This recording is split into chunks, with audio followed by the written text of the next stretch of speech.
Quando vi minha futura nora entrar na igreja com seu vestido branco impecável, sabia que aquele sorriso angelical escondia um coração de pedra. "O que você está fazendo aqui? Não foi convidada!" Ela gritou ao me ver, sua voz ecoando pela igreja. Sorri calmamente, tocando minhas pérolas de família. "Minha querida, você realmente achou que eu não viria?" Respondi. "Trouxe um convidado especial que estava morrendo de saudades suas." E quando Camila viu quem estava atrás de mim, seu rosto perdeu toda a cor. Mas antes de continuar contando minha história, confira se você já está inscrito no canal e escreva nos comentários. De onde você está assistindo este vídeo? Adoro saber até onde nossas histórias chegam. Meu nome é Rita, tenho 65 anos, e até 6 meses atrás, minha maior preocupação era escolher um vestido elegante para o casamento do meu único filho, Ricardo. Como eu estava enganada sobre o que viria pela frente. Tudo começou quando Ricardo trouxe Camila para jantar conosco pela primeira vez. Nunca esquecerei aquela noite. Ela entrou em nossa casa como uma visão, cabelos castanhos ondulados caindo suavemente sobre os ombros, olhos de mel que pareciam brilhar com inocência e um sorriso que poderia derreter geleiras. Percebi imediatamente o que tinha capturado o coração do meu filho. Ricardo, sempre tão reservado desde a morte do pai há 3 anos, agora irradiava felicidade ao lado dela. "Mãe, esta é Camila", ele anunciou com orgulho evidente. "Ela é enfermeira pediátrica." Camila estendeu a mão delicadamente. "É um prazer finalmente conhecê-la, Dona Rita. Ricardo fala tanto da senhora." Sua voz era melodiosa, quase musical. Havia algo nela que me lembrava as atrizes de novela, talvez perfeita demais, ensaiada demais. Mas afastei esse pensamento. Estava apenas sendo a sogra desconfiada típica, pensei comigo mesma. Durante o jantar, Camila contou histórias sobre seu trabalho com crianças doentes, seu voluntariado em abrigos de animais nos finais de semana e como sonhava em ter uma família grande. A cada palavra, observei meu filho olhando para ela como se estivesse vendo o sol nascer pela primeira vez. Não podia culpá-lo. Ela parecia perfeita demais para ser real. "Infelizmente, minha família não aprova nosso relacionamento", ela confessou durante a sobremesa, baixando os olhos enquanto uma lágrima solitária deslizava por sua bochecha. "Eles esperavam que eu me casasse com alguém de status social mais elevado." Ricardo apertou sua mão por cima da mesa. "Não precisamos deles, meu amor." Meu coração doeu por ela. Uma jovem rejeitada pela própria família por seguir seu coração? Como mãe, não conseguia imaginar virar as costas para meu filho por algo tão trivial quanto dinheiro. Naquele momento, decidi que seria a mãe que ela nunca teve. As semanas seguintes foram uma avalanche. Antes que eu pudesse piscar, havia um anel de noivado no dedo dela e datas de casamento sendo discutidas. O noivado foi rápido. "Quando você sabe, Ricardo dizia, repetindo as palavras dela como um mantra sagrado. Camila queria um casamento de conto de fadas, o local prestigiado, o vestido de grife, as flores importadas. E eu, querendo ver meu filho feliz e sentindo pena da noiva deserdada, me ofereci para pagar tudo. "A senhora faria isso por mim?" Camila perguntou, seus olhos brilhando com o que interpretei como gratidão. "A senhora é como a mãe que eu nunca tive." Ela me abraçou e senti seu corpo delicado tremer com soluços. Naquele momento, abri meu coração e minha conta bancária completamente para ela. Os meses seguintes foram uma corrida frenética de preparativos. Resgatei investimentos, esvaziei a apólice de seguro do meu falecido marido e até peguei um empréstimo na minha casa para proporcionar a Camila o casamento dos seus sonhos. O local escolhido foi a Fazenda Santa Clara, com seus jardins extensos e arquitetura colonial. R$ 50.000 apenas para reservar a data. O vestido, um importado de R$ 30.000, exigiu 3 ajustes, porque Camila insistia que tinha que ser absolutamente perfeito. As flores? 1000 rosas brancas importadas. A cada cheque que eu assinava, Camila me abraçava mais forte, me chamava de mãezinha e prometia me dar lindos netos. Eu estava vivendo o sonho de toda mãe, ou assim pensava. Mas havia pequenas inconsistências que começaram a me incomodar. Como Camila sempre pagava em dinheiro, alegando que era antiquada com cartões de crédito. Ou como suas histórias de infância pareciam mudar ligeiramente dependendo de quem estava ouvindo. Numa ocasião, ela cresceu numa fazenda no interior, noutra foi criada pelos avós na capital. Você não acha estranho que nunca vimos uma foto da família dela? Perguntei a Ricardo uma noite. Nem mesmo um primo ou um amigo de infância no grupo de convidados dela? Mãe, já conversamos sobre isso. Ricardo respondeu com irritação. A família dela a rejeitou completamente. É um assunto doloroso para ela. Engoli minhas dúvidas. Afinal, meu filho estava mais feliz do que o tinha visto em anos. Se o preço da felicidade dele era 100 mil reais e algumas perguntas não respondidas, parecia um bom negócio. Enquanto a data do casamento se aproximava, minha ansiedade crescia. Havia algo nos olhos de Camila quando ela pensava que ninguém estava olhando. Um cálculo frio que contradizia sua fachada de doçura. Mas sempre que tentava expressar minhas preocupações para Ricardo, ele se tornava defensivo, acusando-me de tentar sabotar sua felicidade. Uma noite, enquanto folheava um álbum de família antigo, encontrei uma foto do casamento da minha mãe. Ela usava as mesmas pérolas que eu planejava emprestar a Camila, uma joia de família passada por 4 gerações. Olhei para a foto por um longo tempo, uma sensação de inquietação crescendo dentro de mim. As pérolas representavam nosso legado familiar, nossa história, e algo me dizia que estava prestes a entregá-las a alguém que não respeitaria seu significado. Naquela noite, sonhei com meu falecido marido. Ele estava em nosso jardim, cuidando das roseiras como costumava fazer. Nem tudo que brilha é ouro, Rita, ele disse no sonho. Confie no seu instinto. Acordei com o coração acelerado, o aviso dele ecoando em minha mente. Talvez fosse hora de confiar em meus instintos, mesmo que isso significasse arriscar meu relacionamento com Ricardo. 3 semanas antes do casamento, aconteceu. O momento que mudaria tudo para sempre. Tinha ido ao apartamento de Ricardo deixar os convites impressos para o casamento. Usando minha chave sobressalente, entrei sem fazer barulho, esperando surpreendê-los. Foi quando ouvi a voz de Camila vindo do quarto. Não a voz doce e musical que eu conhecia, mas algo duro, calculista, impaciente. Já te disse para não me ligar nesse número, ela sibilava com irritação. Não, o casamento ainda está marcado. Sim, terei acesso às contas dele depois que nos casarmos. Fiquei paralisada no corredor, mal respirando para ouvir melhor. Como assim você quer uma fatia maior? Nós concordamos em 30%. Houve uma pausa. Olha, a velha já nos deu mais de 100 mil e ela provavelmente nos dará mais dinheiro para o pagamento da entrada da casa depois do casamento. A velha. Ela estava falando de mim. Esse otário vale pelo menos 500 mil, talvez mais. Meu filho, meu Ricardo, um otário. Não, ele não suspeita de nada, ele está completamente fisgado. O mundo pareceu girar ao meu redor. Meu estômago se contraiu com uma náusea repentina e tive que me apoiar na parede para não cair. De alguma forma, consegui recuar silenciosamente até a porta, ainda segurando a caixa de convites, e sair sem ser notada. Uma vez no meu carro, 3 quarteirões depois, estacionei e deixei que a onda de choque me tomasse completamente. Lágrimas escorriam pelo meu rosto enquanto eu batia com as mãos no volante, sentindo-me a maior idiota do mundo. Como eu não tinha percebido antes? As histórias inconsistentes, os pagamentos em dinheiro, a ausência completa de amigos ou familiares, o isolamento gradual de Ricardo de seus antigos amigos, era tudo parte de um plano meticuloso. Em meio à dor, algo mudou dentro de mim. Uma dureza, uma determinação que não sentia desde os dias em que lutei pela vida do meu marido durante sua batalha contra o câncer.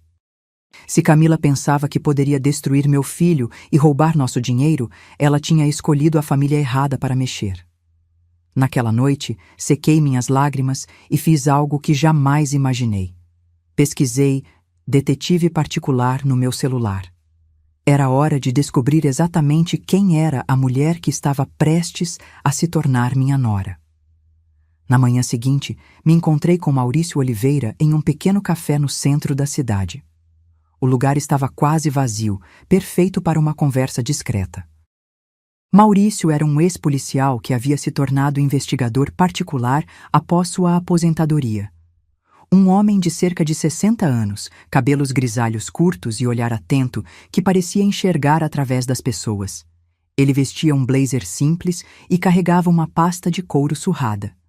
Dona Rita, ele disse depois que expliquei a situação, tomando um gole de seu café preto. O que a senhora está descrevendo soa como um clássico golpe de romance.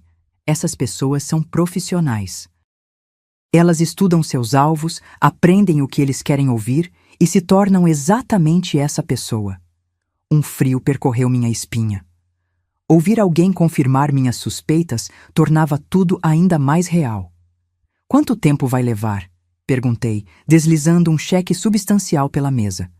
Maurício sorriu sombriamente enquanto guardava o cheque.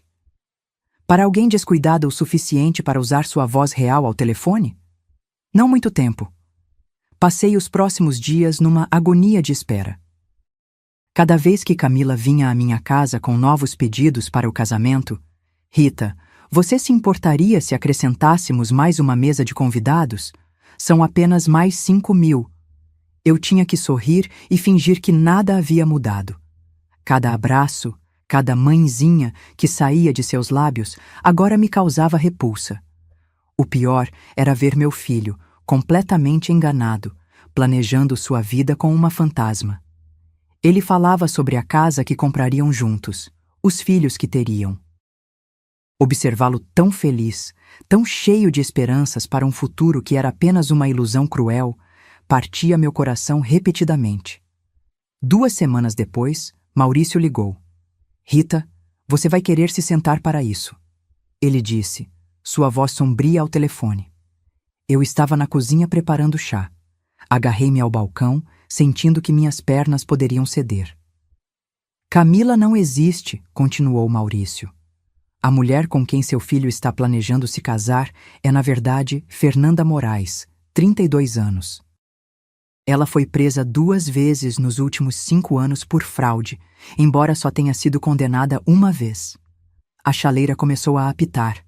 Um som estridente que parecia distante, como se viesse de outro mundo. Não consegui me mover para desligá-la. Ela trabalha com parceiros, geralmente homens que a ajudam a pesquisar alvos, e às vezes se passam por membros da família para dar credibilidade às suas histórias. Maurício continuou, implacável. O homem no telefone, Marcos Cardoso, é seu cúmplice mais frequente.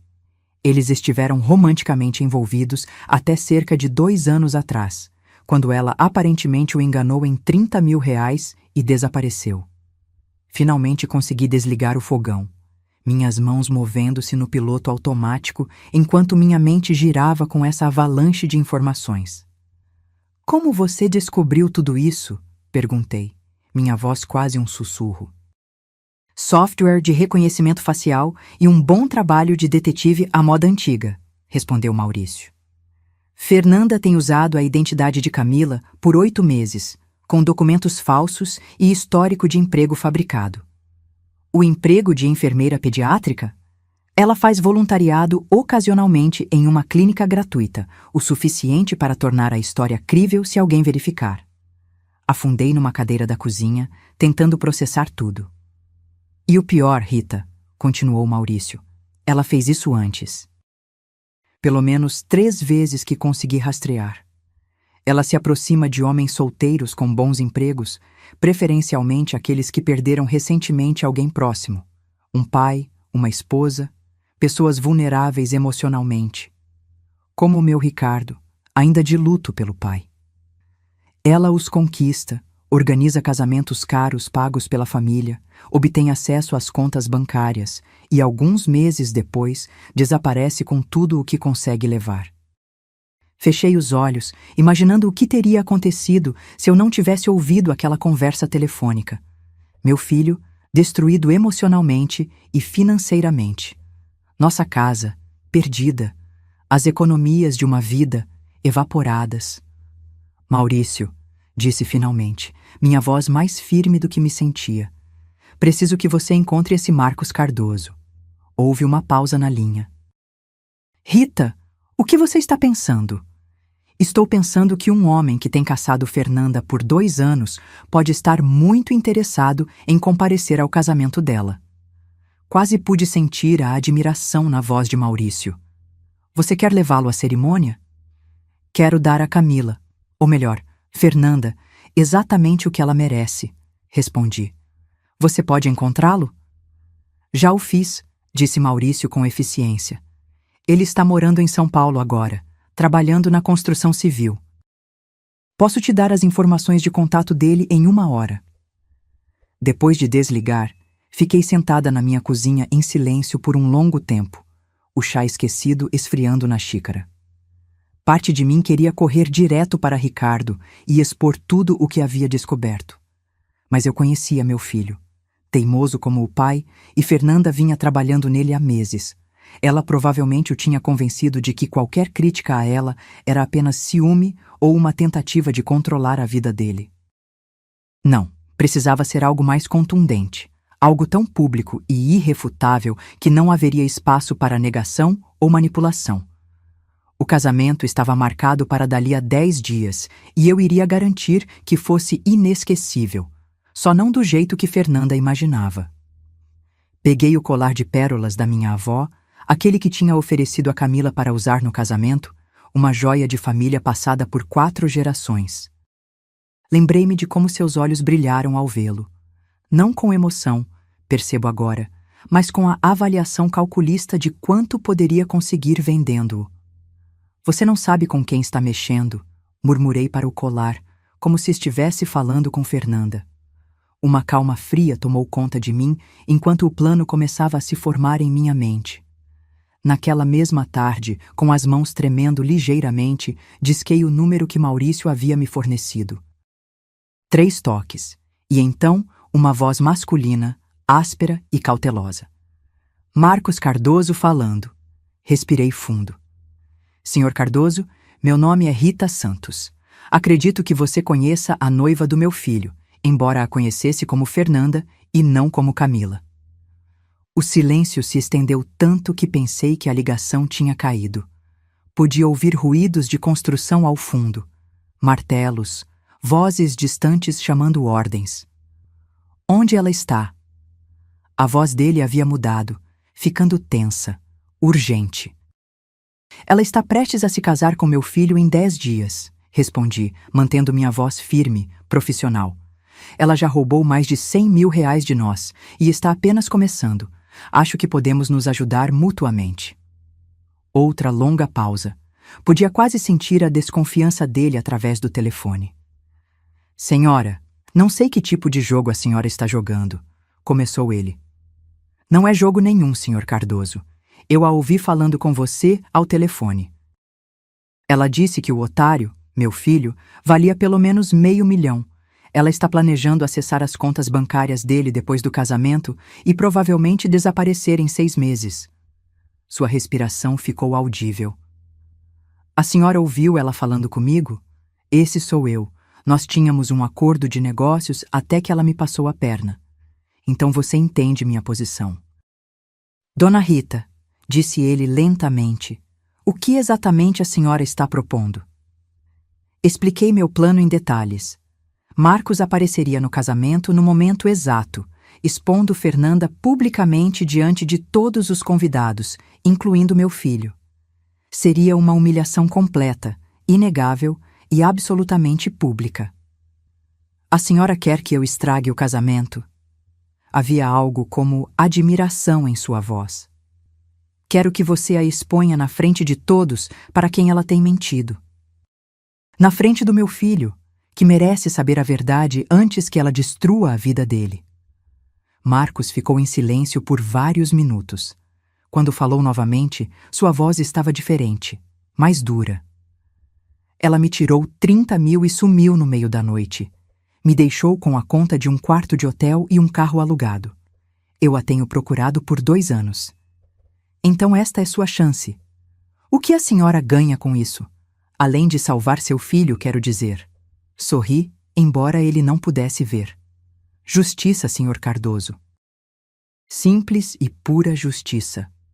Conversamos por mais 20 minutos, acertando cada detalhe. Marcos dirigiria até nossa cidade na manhã do casamento e esperaria pelo meu sinal. O plano era perfeito em sua simplicidade. Nenhuma encenação complicada, apenas a verdade nua e crua, servida no momento exato para causar o máximo impacto. Depois que desligamos, percebi que me sentia mais leve do que em semanas. A fúria indefesa tinha desaparecido, substituída por algo muito mais satisfatório: propósito. Os dias seguintes se passaram em um borrão de preparação. Cancelei meu horário no salão de beleza e o ajuste do meu vestido de mãe do noivo.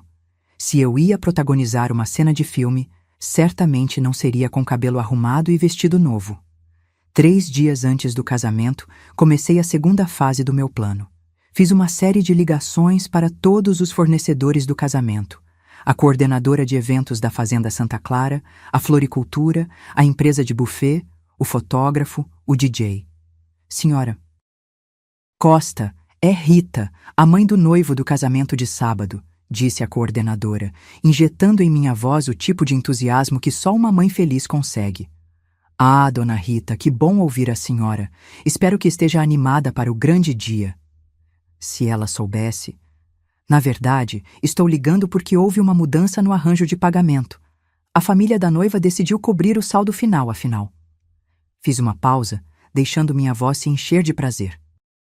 É tão maravilhoso quando as famílias se unem, não acha? Isso é absolutamente adorável. Devo esperar um pagamento deles diretamente? Oh, sim. Eles cuidarão de tudo a partir de agora. Na verdade, a senhora deve adiar o processamento de qualquer pagamento da minha conta até que ouça diretamente da família da noiva. Dei a ela o número de telefone falso que Maurício havia confirmado que Fernanda usava para os fornecedores. Eles são muito exigentes em relação a cuidar de suas próprias finanças. Repeti essas mesmas instruções para cada fornecedor. Nenhum deles questionou. Afinal, eu era a respeitável Dona Rita, que já havia pago adiantamentos substanciais para todos. Na manhã do casamento, quando os saldos finais fossem cobrados, os fornecedores estariam tentando contatar uma família fantasma em um número que nunca seria atendido. Minha obra-prima, entretanto, foi a ligação que fiz para Ricardo na noite seguinte. Eu havia notado um crescente afastamento nas últimas semanas. Fernanda, sem dúvida, plantando sementes de dúvida sobre minhas intenções. Mãe, ele atendeu, sua voz soando cansada. Eu realmente não posso falar agora. A Camila tem ficado chateada porque você não compareceu ao jantar de ensaio. O jantar para o qual não fui convidada? Pensei amargamente. Oh, Ricardo, querido, eu entendo perfeitamente os sentimentos de Camila, respondi, minha voz escorrendo com compreensão maternal. Na verdade, estive pensando e percebi que talvez eu tenha sido um pouco autoritária em relação aos planos do casamento. Silêncio do outro lado. Então, sério? Sim, este é o dia de Camila. E se ela sente que minha presença seria estressante, então é claro que devo respeitar isso. Fiz uma pausa dramática. Eu te amo demais para fazer qualquer coisa que possa estragar a sua felicidade. Mãe, a voz dele falhou um pouco. A senhora tem certeza? Camila pode mudar de ideia se a senhora falar com ela. Ah, querido, não acho que isso seja necessário. Sabe de uma coisa? Vou fazer uma pequena viagem neste fim de semana. Talvez ir à praia, dar a vocês dois um espaço para desfrutar do seu dia especial, sem nenhum drama familiar. O alívio em sua voz foi como uma faca no meu coração.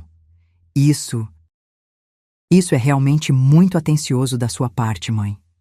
Eu só quero que você seja feliz, querido. É tudo o que eu sempre quis. Depois de desligar, fiquei sentada olhando para meu telefone por um longo tempo, lágrimas silenciosas escorrendo pelo meu rosto. A conversa tinha sido necessária, mas doeu de maneiras que eu não esperava.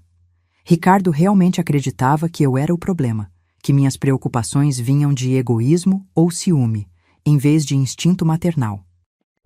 Na sexta-feira à noite, véspera do casamento, Fernanda me ligou pessoalmente. Quase não atendi, mas a curiosidade venceu. Dona Rita, é Camila. Sua voz era doce como açúcar, com apenas um toque de vulnerabilidade ensaiada. Eu queria agradecer por ser tão compreensiva sobre amanhã. Não é nada, querida. Eu entendo perfeitamente. Combinei o tom dela perfeitamente. Uma noiva deve se sentir completamente confortável no dia do casamento. Isso é tão gentil da sua parte. Ricardo disse que a senhora vai para a praia no fim de semana? Pescando informações. Clássico. Esse é o plano. Uma pequena escapada da mãe do noivo enquanto vocês dois começam a lua de mel. Bem, eu espero que a senhora se divirta muito. E Dona Rita, depois que Ricardo e eu nos acomodarmos, talvez a gente possa almoçar. Eu realmente gostaria que fôssemos amigas. A audácia era impressionante. Tive que segurar o telefone longe da boca por um momento para respirar fundo. Isso parece adorável, Camila. Tenho certeza de que teremos muito o que conversar. Depois de encerrar a ligação, servi-me uma taça generosa de vinho tinto e brindei ao meu reflexo na janela da cozinha. Um brinde aos amigos da família, disse em voz alta, que eles recebam exatamente o que merecem. A manhã do casamento amanheceu cinzenta e chuvosa, o tipo de clima que os fotógrafos chamam de romântico e as noivas chamam de catastrófico, um presságio perfeito para o que estava por vir. Acordei às 5 da manhã, nervosa demais para continuar dormindo. Tomei um banho demorado, deixando a água quente aliviar a tensão dos meus ombros. Apliquei maquiagem com cuidado. Não demais, apenas o suficiente para parecer apresentável. Vesti um simples vestido preto, elegante mas discreto. E, é claro, coloquei minhas próprias pérolas no pescoço. As mesmas que tinham passado por 4 gerações da minha família. As mesmas que Fernanda, em sua atuação como Camila, tinha cobiçado com olhos avarentos. Às 9 horas, Marcos Cardoso ligou de um posto de gasolina a 20 minutos da cidade. Estou aqui, Dona Rita. A senhora tem certeza disso? Olhei-me no espelho do corredor uma última vez. Nunca tive tanta certeza de nada na minha vida. E se seu filho não te perdoar? Era uma pergunta que eu vinha evitando há dias.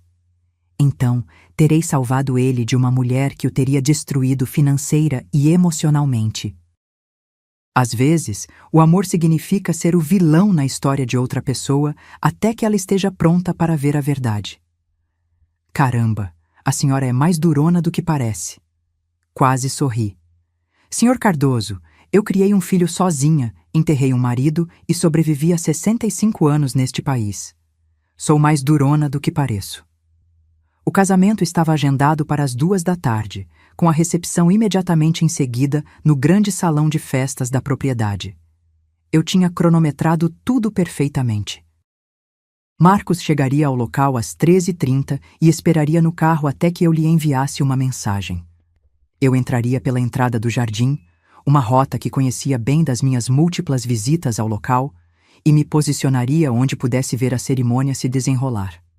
Às 11 horas, meu telefone começou a tocar sem parar. Primeiro a florista, depois a empresa de buffet, em seguida a coordenadora do local. Todas em pânico, todas tentando falar com alguém da família da noiva sobre saldos pendentes que precisavam ser resolvidos imediatamente. Deixei todas as ligações irem para a caixa postal, um sorriso satisfeito no rosto. Ao meio-dia, Ricardo ligou. Respirei fundo antes de atender. Mãe, algo estranho está acontecendo. Todos os fornecedores do casamento estão ligando para a Camila sobre pagamentos, mas ela diz que nunca disse a eles que a família dela estava cuidando de nada. A senhora sabe o que está acontecendo? Meu Deus, isso parece confuso. O que Camila disse? Perguntei, fingindo inocência. Ela está bem chateada. Acha que alguém está tentando sabotar o casamento? Houve uma pausa. Mãe, a senhora não... Quer dizer, a senhora não faria isso. Ricardo, você está sugerindo que sua mãe sabotaria seu casamento? Coloquei a quantidade certa de mágoa na minha voz. Depois de tudo o que eu fiz para ajudar a tornar este dia perfeito? Não, me desculpe. É que a Camila está muito estressada, e quando as pessoas estão estressadas,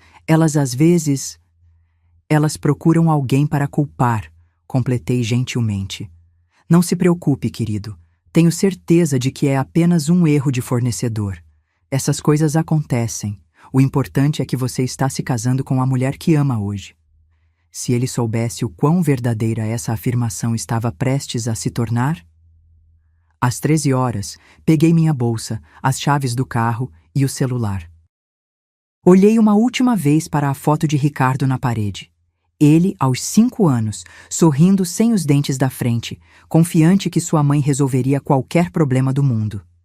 Bem, eu estava prestes a resolver um grande problema para ele, mesmo que ele ainda não soubesse. O caminho até a fazenda Santa Clara levou 20 minutos através do centro da cidade. As árvores centenárias estavam pesadas com a chuva da manhã, gotejando como se chorassem pelo que estava prestes a acontecer. Estacionei a 2 quarteirões de distância e caminhei até a entrada dos fundos da propriedade, aquela próxima à cozinha do buffet. Como esperado, a equipe estava em completo caos. Fornecedores exigindo pagamentos, a coordenadora do evento correndo de um lado para o outro com o telefone colado na orelha e garçons apressados arrumando as mesas de última hora. Ninguém prestou atenção em mais uma mulher de vestido preto entrando discretamente pelos fundos. Me esgueirei pelos corredores até chegar à capela. A decoração era de tirar o fôlego. As 1000 rosas brancas formavam arcos elegantes ao longo do corredor central. Velas em castiçais de prata iluminavam o ambiente com um brilho suave, e fitas de seda pendiam do teto em cascatas graciosas. Tudo pago com meu dinheiro, tudo para uma farsa. Os convidados já começavam a chegar, enchendo os bancos com seus trajes elegantes e conversas animadas. Reconheci amigos de Ricardo, colegas de trabalho, alguns parentes distantes, todos inocentes, todos prestes a testemunhar o escândalo do século. Encontrei um lugar perfeito atrás de uma coluna ornamentada na parte de trás da capela. Dali, podia ver tudo sem ser facilmente notada. Verifiquei meu celular. Uma mensagem de Marcos confirmando que estava estacionado a uma quadra de distância, pronto para entrar em ação. Às 2h10, a orquestra começou a tocar. Ricardo entrou pelo lado e tomou seu lugar no altar, elegante em seu terno, o rosto radiante de felicidade. Meu coração se apertou. Em poucos minutos, aquele sorriso desapareceria, substituído pela dor da traição. Mas essa dor seria momentânea comparada à destruição que Fernanda causaria se seguisse com seu plano. Às 2h15, as portas da capela se abriram. A marcha nupcial começou e todos os convidados se levantaram, virando-se para ver a noiva. Fernanda, interpretando Camila pela última vez, iniciou sua caminhada pelo corredor, em seu vestido de 30 mil reais, um buquê de rosas brancas nas mãos e as pérolas da minha avó brilhando em seu pescoço. Seu sorriso era radiante, seus olhos brilhavam com lágrimas que pareciam de emoção, mas que eu sabia serem calculadas para efeito. Peguei meu celular e enviei uma única mensagem para Marcos Cardoso. Agora. Os segundos seguintes pareceram se desenrolar em câmera lenta. As portas da capela se abriram novamente com um estrondo. Todas as cabeças se viraram. Marcos Cardoso entrou como um anjo vingador em um terno um pouco amassado da viagem, seu rosto determinado, seus olhos fixos em Fernanda. O buquê de rosas brancas caiu das mãos dela, atingindo o chão de mármore com um som surdo que ecoou pela capela silenciosa. Fernanda Moraes! Marcos gritou, sua voz reverberando nas paredes. Você realmente pensou que poderia se esconder para sempre? A confusão tomou conta do ambiente. Ricardo deu um passo à frente, posicionando-se protetoramente na frente de sua noiva, a confusão estampada em seu rosto. Senhor, Acho que o senhor tem a pessoa errada. Esta é Camila. Marcos riu, um som desprovido de qualquer humor. Camila? É assim que ela está se chamando agora?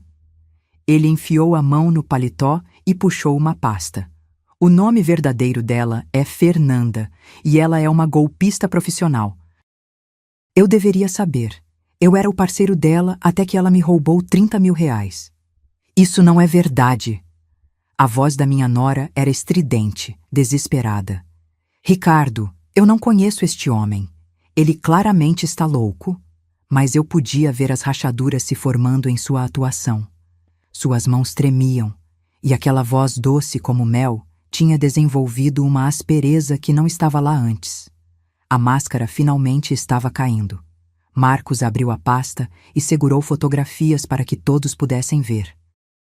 Aqui está Fernanda em um hotel de luxo no Rio, aplicando um golpe em turistas idosos. Aqui ela está em Belo Horizonte, se passando por uma paciente de câncer para roubar dinheiro de coletas da igreja. A cada revelação, sua voz ficava mais fria, mais acusatória. E aqui está a minha favorita.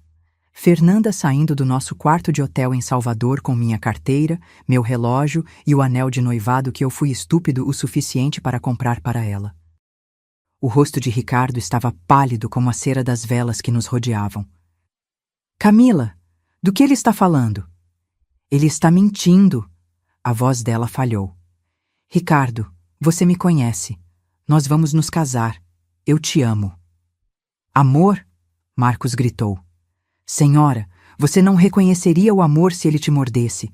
Você quer saber o que ela realmente pensa do seu precioso Ricardo? Ele pegou o celular e o segurou. Eu tenho gravações da nossa parceria. Quer ouvir como ela o chamava? O otário filho da mamãe. Os convidados do casamento agora murmuravam alto. Um zumbido crescente de choque e confusão se espalhou pela capela como uma onda. Observei de trás da minha coluna enquanto o mundo do meu filho desmoronava em tempo real. E apesar de tudo, meu coração doeu por ele.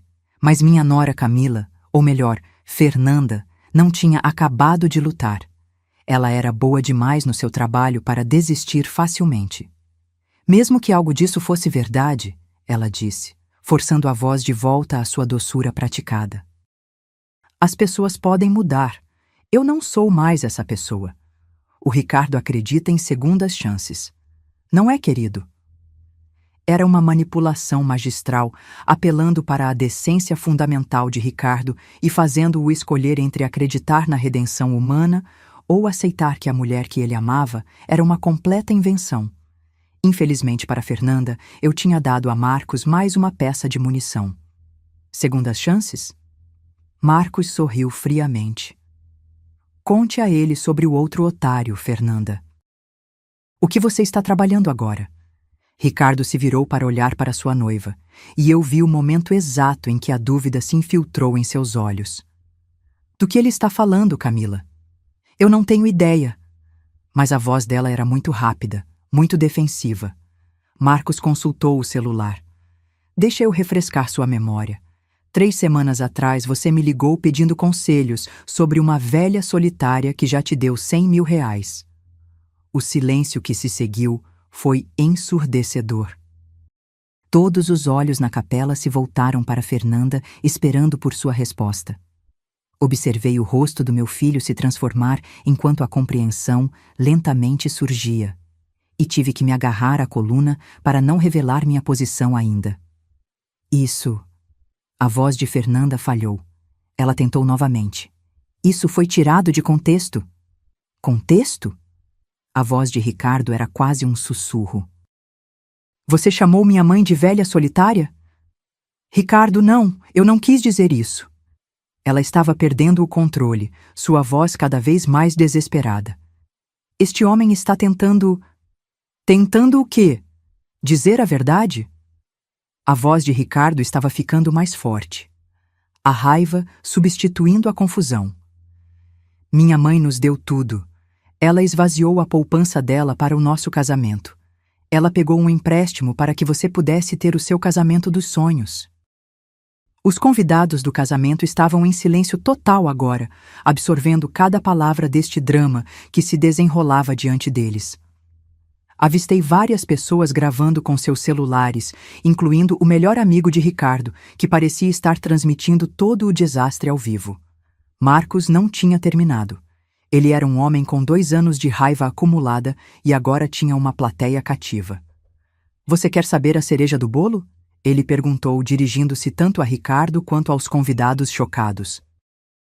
Ela estava planejando esvaziar suas contas bancárias e desaparecer em 6 meses.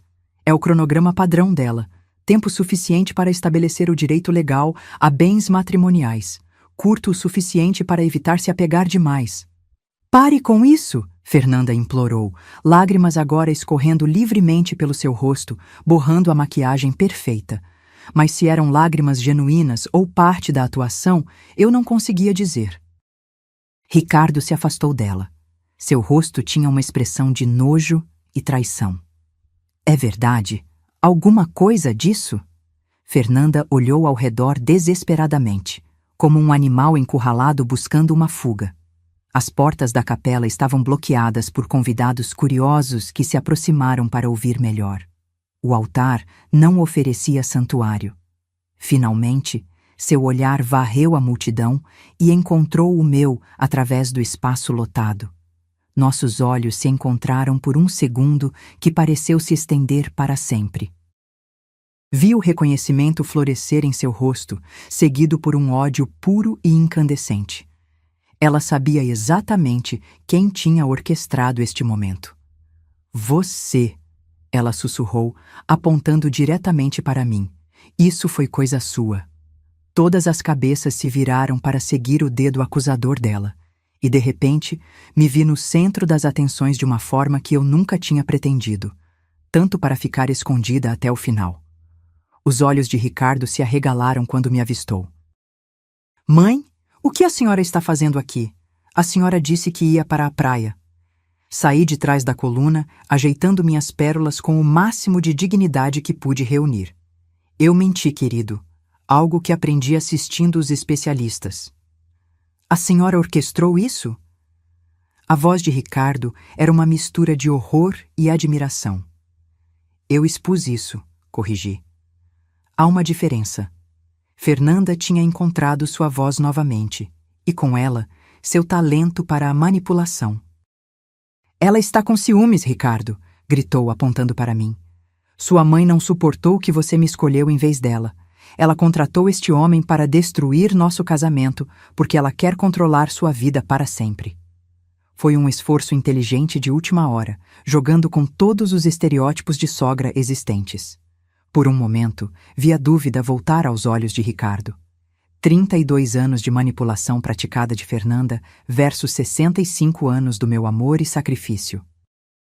Em quem ele escolheria acreditar? Foi então que Marcos jogou sua cartada final. "A dona Rita não me contratou, moça. Eu me ofereci." Ele segurou o celular novamente. "Quer ouvir a gravação que eu fiz da nossa conversa 3 semanas atrás? Aquela em que você ri de como é fácil manipular mulheres velhas solitárias e seus filhos devotados?" Ele apertou o play. A qualidade da gravação não era perfeita, mas a voz de Fernanda era cristalina. "A velha está tão desesperada por netos, ela vai acreditar em qualquer coisa, e o filho é um completo filhinho da mamãe. Tudo o que eu tenho que fazer é chorar sobre meu passado trágico, e ele escreve outro cheque." O rosto de Ricardo ficou branco, depois vermelho, depois uma cor cinza doentia que me deu vontade de correr para o lado dele. Mas este momento não era mais sobre protegê-lo, era sobre ele finalmente ver a verdade por si mesmo. "Quer ouvir a melhor parte?" A voz de Fernanda continuou do celular. "Ela me deu o colar de pérolas da avó dela. Disse que era uma joia de família. Eu provavelmente vou vender depois da lua de mel." Instintivamente, os olhos de Ricardo foram para o pescoço de Fernanda, onde as pérolas da minha avó brilhavam contra sua pele pálida. As pérolas que tinham sido usadas por 4 gerações de mulheres da nossa família, passadas de mãe para filha como um símbolo de amor e continuidade. As mãos de Fernanda voaram para o pescoço, cobrindo o colar como se pudesse esconder a prova. Ricardo, eu posso explicar. Explicar o quê? Sua voz era mortalmente silenciosa agora. Explicar como você tem rido da minha mãe pelas costas enquanto gasta o dinheiro dela? Explicar como você me chamou de filhinho da mamãe enquanto fingia me amar? Explicar como você estava planejando nos roubar e desaparecer?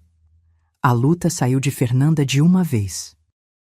Seus ombros caíram, e pela primeira vez desde que eu a conheci, ela parecia ter a idade real dela, em vez da jovem inocente que ela vinha fingindo ser. Começou como um trabalho, ela disse em voz baixa. Apenas mais um otário. Mas então, eu não sei. Eu pensei que talvez eu pudesse tornar isso real, mesmo mentindo sobre tudo. A voz de Ricardo falhou. Seu nome, seu emprego, sua família, toda a sua história de vida. O que exatamente era para ser real sobre nós? Fernanda olhou ao redor da capela mais uma vez, observando as centenas de rostos, a encarando com misturas de choque, nojo e fascínio, os arranjos de flores elaborados, o fotógrafo que ainda estava tirando fotos, o cinegrafista que estava capturando cada momento de sua humilhação pública. Eu preciso ir embora, ela sussurrou. Sim, Ricardo disse simplesmente. Você precisa. Mas Fernanda não tinha terminado completamente. Enquanto ela arrumava o vestido para caminhar pelo corredor, ela se virou para me encarar com um olhar de puro ódio. Você acha que venceu, não é? Parabéns, dona Rita. Você pegou seu precioso filho de volta. Mas sabe de uma coisa? Ele nunca mais vai confiar em outra mulher depois disso. Você o arruinou para o amor para sempre, para que a senhora pudesse continuar sendo a mulher mais importante na vida dele. As palavras acertaram o alvo. Senti uma pontada de dúvida, me perguntando se minha busca por justiça tinha cruzado a linha para algo mais sombrio e egoísta. Mas Ricardo me surpreendeu. Não, ele disse firmemente. Ela não me arruinou. Você me arruinou. E sabe qual é a diferença? A mamãe estava tentando me proteger.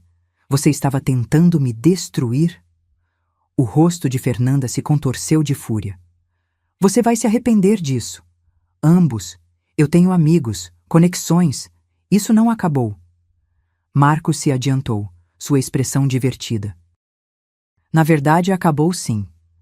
Veja, enquanto você estava fazendo sua pequena atuação aqui, eu tive uma conversa muito interessante com alguns amigos da polícia. Eles estão particularmente fascinados pelo seu histórico de fraudes e documentos falsos. O rosto de Fernanda ficou pálido. Você não ousaria. Já o fiz, querida. Eles devem estar aqui a qualquer minuto para te escoltar para fora. Ele verificou o relógio. Na verdade, estou surpreso que eles ainda não tenham chegado. Como se convocados por suas palavras, 2 policiais apareceram na entrada da capela.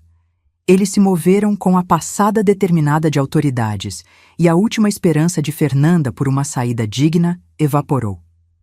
Fernanda Moraes. O policial mais alto segurou seu distintivo. Você está sob investigação por fraude, falsidade ideológica e estelionato. O que se seguiu foi uma cena que eu nunca tinha imaginado testemunhar no casamento do meu filho. Policiais lendo os direitos em uma capela decorada com rosas brancas. Convidados do casamento desesperadamente, tentando capturar tudo em seus celulares. Uma noiva em um vestido de R$30 mil sendo levada sob escolta. Fernanda não foi calmamente. Enquanto os policiais a escoltavam pelo corredor, ela continuava se virando para gritar comigo e com Ricardo. Isso é assédio, eu não fiz nada de errado, vocês vão ter notícias dos meus advogados. Mas seus protestos caíram em ouvidos moucos.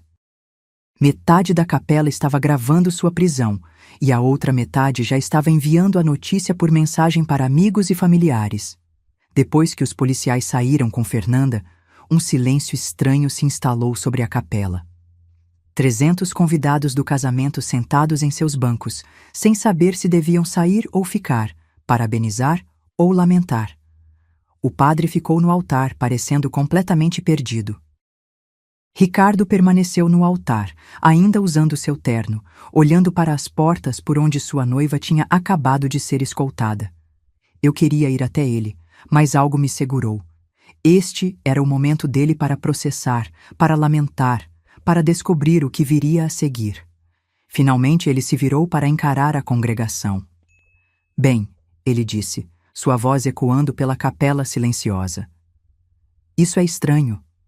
Algumas risadas nervosas se espalharam pela multidão. Quero agradecer a todos por virem hoje. Eu sei que não é assim que vocês esperavam passar a tarde de sábado. Ele fez uma pausa, passando a mão pelo cabelo. O casamento está obviamente cancelado, mas a recepção já está paga. Então, se alguém quiser ficar para o jantar e o bar aberto, vocês são bem-vindos. Deus sabe que eu preciso de uma bebida. Desta vez, o riso foi mais genuíno. As pessoas começaram a se levantar, se espreguiçar, conversar em pequenos grupos à medida que o choque passava e a realidade da situação se instalava. Ricardo finalmente olhou na minha direção. Nossos olhos se encontraram através do caos e vi uma mistura de gratidão, constrangimento e algo que poderia ter sido admiração. Ele caminhou pelo corredor em minha direção e a multidão se separou como o mar vermelho. Quando ele me alcançou, ele parou e apenas ficou ali por um momento, estudando meu rosto. Mãe, ele disse finalmente, nós precisamos conversar. Eu assenti. Sim, precisamos. Mas primeiro, estendi a mão e cuidadosamente tirei o colar de pérolas da minha avó do pescoço de Fernanda antes que ela fosse levada. Estas pertencem à nossa família. Segurei as pérolas com as mãos trêmulas, sentindo seu peso familiar. Na verdade, elas pertencem à mulher com quem meu filho eventualmente se casará, quando ele encontrar alguém digno delas. Os olhos de Ricardo se encheram de lágrimas. Eu sinto muito, mãe, por não ter acreditado na senhora. Por ter escolhido ela em vez da senhora, por ser um idiota. Você não foi um idiota, querido. Você estava apaixonado, ou pelo menos estava apaixonado pela pessoa que você pensou que ela era. Estendi a mão e ajeitei a gravata dele, um gesto que eu fazia desde que ele era pequeno. O amor nos torna todos vulneráveis. O importante é que você está seguro. Há quanto tempo a senhora sabia? Ele perguntou. Comecei a suspeitar há cerca de um mês. Tive provas há 2 semanas. Encarei seus olhos. Eu contratei um detetive particular e Marcos, ele se ofereceu para a tarefa de vingança quando liguei e disse a ele onde encontrá-la. Sorri levemente. Aparentemente, não há fúria como a de um golpista enganado. Ricardo riu, apesar de tudo. A senhora tem estado ocupada, não é? Eu tive algumas semanas muito educativas. Peguei o braço dele.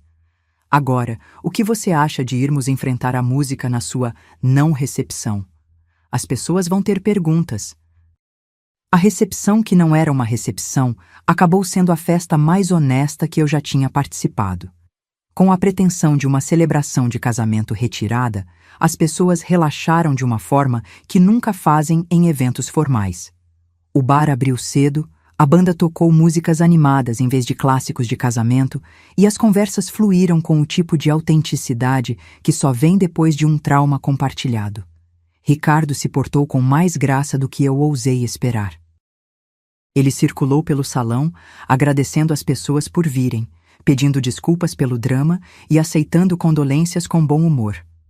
Eu o observei do outro lado do salão de festas e senti um orgulho que não tinha nada a ver com suas conquistas profissionais ou sua escolha de mulheres. Este era meu filho, mostrando verdadeiro caráter sob pressão. Marcos me encontrou perto da mesa de sobremesas, onde eu estava contemplando se era apropriado comer bolo de casamento quando na verdade não tinha havido um casamento. Dona Rita, ele estendeu a mão. Eu queria agradecer por me dar a chance de encarar Fernanda depois de todo esse tempo. Eu apertei a mão dele. Eu é que devo agradecer. Eu nunca poderia tê-la exposto sem sua ajuda. O que a senhora fez exigiu coragem. Não muitas mães iriam a tais extremos. Qualquer mãe teria feito a mesma coisa para proteger seu filho. Marcos sorriu. Não, senhora. A maioria das mães teria tentado convencer o filho a desistir e teria falhado. A senhora jogou xadrez enquanto o resto de nós estava jogando damas. Depois que ele saiu, me encontrei sozinha com meus pensamentos pela primeira vez o dia todo. A adrenalina estava passando, substituída por exaustão e algo que poderia ter sido tristeza. Sim, eu tinha salvado Ricardo de um casamento terrível e de uma potencial ruína financeira, mas também tinha destruído a fé dele no amor, pelo menos temporariamente. Eu tinha feito a coisa certa? Mãe. Ricardo apareceu ao meu lado com 2 taças de champanhe. A senhora parece estar tendo um segundo pensamento. Eu aceitei a taça com gratidão, só me perguntando se poderia ter havido uma maneira mais gentil de lidar com isso. A senhora quer dizer como me sentar e explicar que minha noiva era uma golpista? Porque nós 2 sabemos o quão bem eu teria recebido essa notícia. Ele tinha um ponto. Você teria pensado que eu estava com ciúmes e sendo controladora. Eu teria acusado a senhora exatamente do que Fernanda disse, de tentar me manter dependente para sempre. Ricardo tomou um gole de seu champanhe. Sabe o que me fez mudar de ideia? Não foi Marcos aparecendo ou mesmo a gravação. Foi ver o rosto de Fernanda quando ela percebeu que a senhora tinha a superado. Por apenas 1 segundo, a máscara dela caiu completamente, e eu vi quem ela realmente era por baixo de toda aquela doçura. O que você viu? Cálculo frio e um respeito genuíno por uma oponente digna. Ele se virou para me olhar. Ela subestimou a senhora completamente. Ela pensou que a senhora era apenas uma mulher velha, solitária, que faria qualquer coisa para manter o filho feliz. Ela não tinha ideia de que estava tentando enganar alguém mais inteligente do que ela.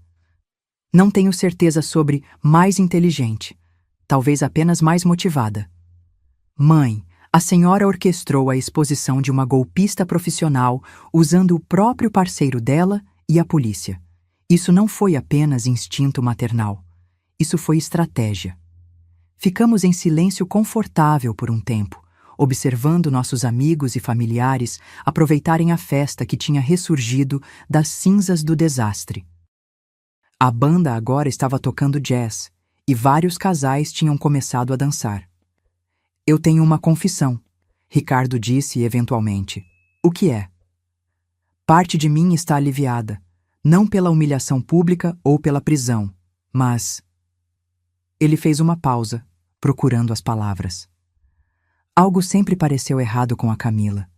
Eu nunca consegui entender o quê, mas às vezes, quando eu a pegava desprevenida, ela me olhava como se estivesse tentando se lembrar de quem ela deveria ser.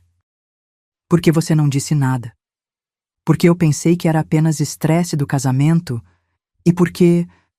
Ele suspirou. Porque eu tinha 32 anos e nunca tinha estado apaixonado antes. Eu pensei que se eu questionasse demais, poderia desaparecer. Meu coração doeu por ele. Ah, querido, eu sei. Patético, né? O filhinho da mamãe que se apaixona pela primeira garota bonita que lhe dá atenção. Não, eu disse firmemente. Humano, você é humano, e os humanos querem ser amados. Não há nada de patético nisso, mesmo quando eles fazem escolhas terríveis sobre em quem confiar, especialmente então. Eu peguei a mão dele. Ricardo, o que Fernanda fez com você não foi culpa sua. Ela é uma mentirosa profissional que te estudou, aprendeu o que você queria ouvir e se tornou exatamente essa pessoa. Você não foi ingênuo. Você foi um alvo. Ricardo apertou minha mão.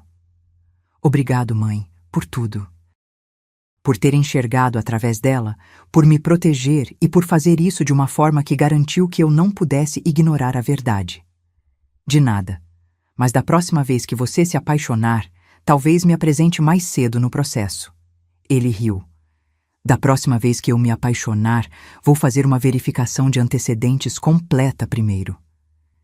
Isso pode ser um pouco extremo. Depois de hoje, eu não acho. Ele sorriu.